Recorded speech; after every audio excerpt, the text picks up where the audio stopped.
Black Friday de 2025 deve movimentar cerca de 13 bilhões e 600 milhões de reais no e-commerce brasileiro.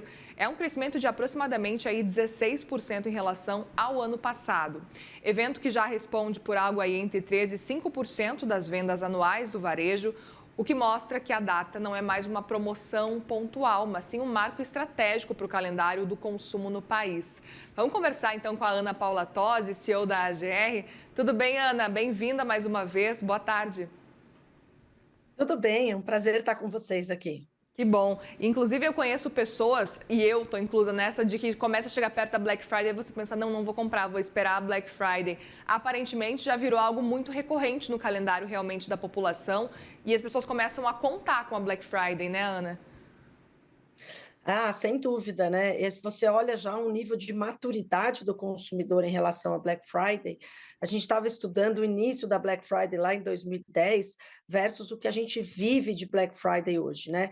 Então, você imagina que, se você olhar os números do ano passado, de 2024, a gente falava, as pesquisas apontavam aí que 41% dos consumidores se preparavam para fazer essa compra antecipada. E esse número, para esse ano, já está em 47%. Isso significa que esse planejamento antecipado, ele está crescendo. É claro que ele tem muita relação com a situação econômica, tem muita relação com o consumidor mais planejado e mais inteligente, de forma que ele consiga tirar o máximo possível da Black Friday, antecipando ainda compras de Natal. E isso é muito interessante porque até o ano passado, o que a gente comentava era que a Black Friday ela é uma promoção em que o consumidor compra para si próprio e menos compra para presentear. E esse ano a gente vê um aumento grande nessa antecipação, o que significa que o presente de Natal também está sendo antecipado. E até entendendo a sua avaliação, de onde que pode vir esse crescimento de 16% previsto para essa Black Friday, especificamente em e-commerce? Aqui a gente tem que fazer um olhar para o varejo como um todo, né? Por uma forma mais ampla. É, is- de, de verdade, inclusive, se você olhar, existe uma tendência grande no aumento do uso de AI para esse ano, na Black Friday. E por que as pessoas estão indo para a inteligência artificial e por que o e-commerce vai crescer 16%? Porque no e-commerce você consegue, de uma forma mais fácil, fazer a comparação de preços, você consegue usar a ferramenta de AI que você tiver no seu computador, independente de qual seja, para buscar em todos os sites, para comparar não só preço, para comparar produto, para comparar meio de pagamento, para comparar desconto. Então, você tem um potencial muito maior na compra online de fazer uma compra mais inteligente. Então, existe essa migração, né? E a gente pode imaginar quais categorias que podem liderar as vendas nesse ano? Ah, sim, apesar da gente sempre ter aí a liderança no eletroeletrônico e nos Uhum. celulares, esse ano a gente vê um crescimento, um pouco de substituição por moda e por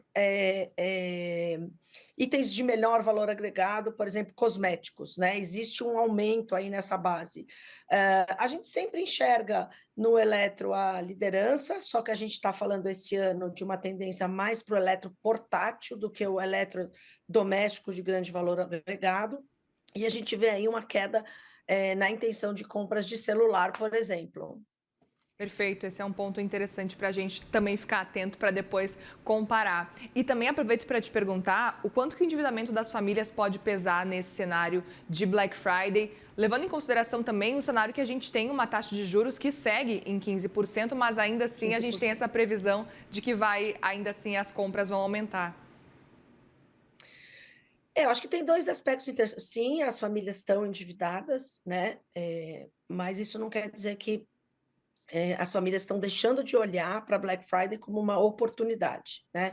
E é importante a gente sempre falar, quando a gente olha as intenções de compra e compara com a compra, na realidade a gente vai ter aí algumas frustrações, isso também é comum. Agora, eu olho para o endividamento das famílias e olho para uma taxa de juros de 15% e a gente volta naquela análise, por que que os itens de maior valor agregado vão acabar tendo aí uma venda menor, né? Por que que eu migo para um eletroportátil? É claro, porque o valor da parcela, quando eu jogo uma taxa de 15% e o consumidor dificilmente vai pagar 15, paga mais, né?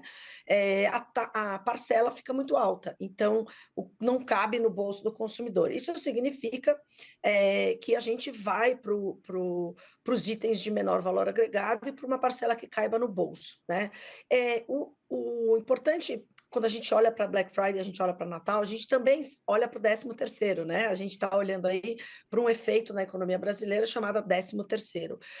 Parte desse 13º vai ser consumido no varejo, mas parte dele vai sim ser usado para quitação de dívidas.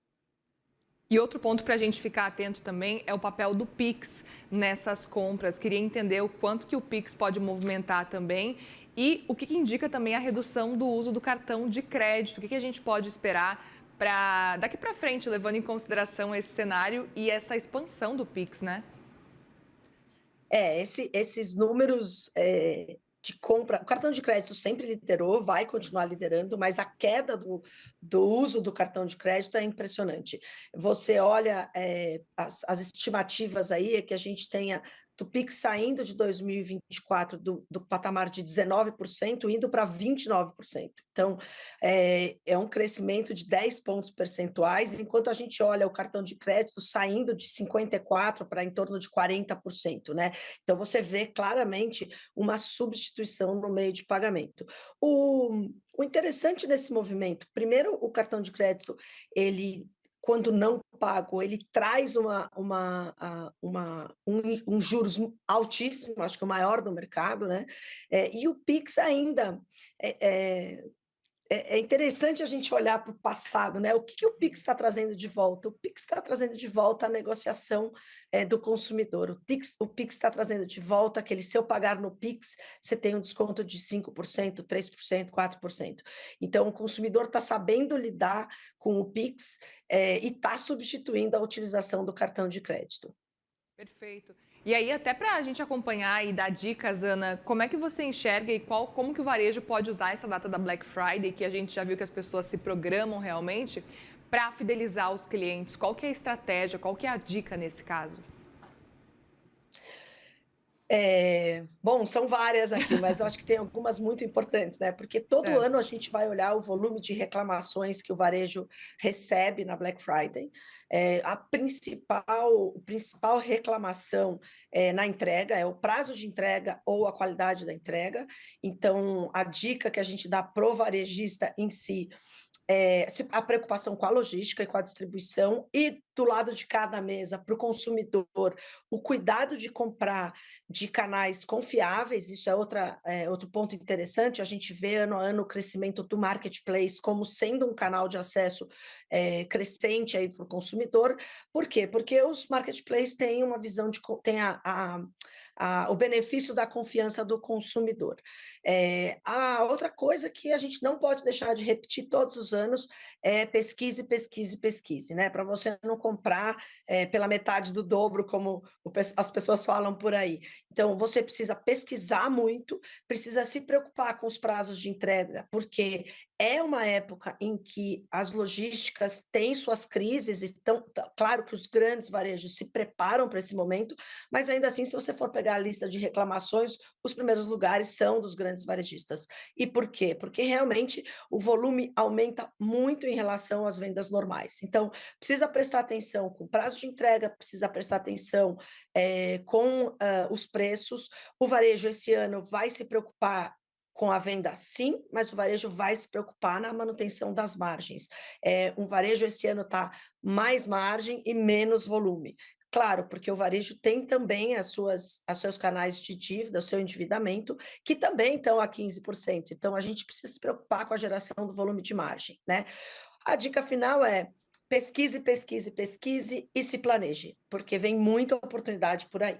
Perfeito, isso é muito importante, até porque, e eu queria até falar contigo com relação a esse cenário, que a gente tem visto uma apreensão grande também do consumidor como um todo ao longo dos anos com Black Friday, de marcas que às vezes se aproveitam dessa oportunidade e usam de má fé realmente, às vezes, em colocar um preço mais caro, fingindo que era mais barato. Enfim, a gente sabe, e tem aquela coisa da Black Fraud, alguma coisa assim também que as pessoas falam.